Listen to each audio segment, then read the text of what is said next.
Meibion tymor Nant o Beech dan Arweinydd Mair, Beech, Williams.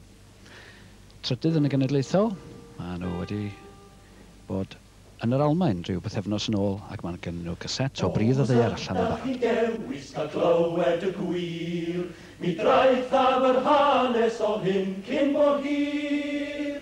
A chofiwch i stori tra byddwch i byw, o'r gwndad i fan heb rin o'r sgriw.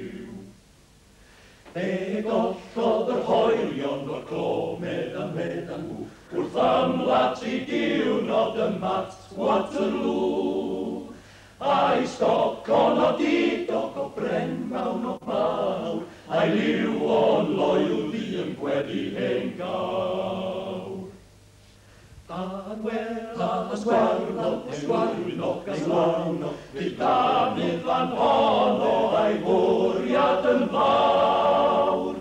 Fe seithir nhw'n gelen yn gawrain a'i hwn, yn gwn ac yn gathod, un hynod i'w hwn.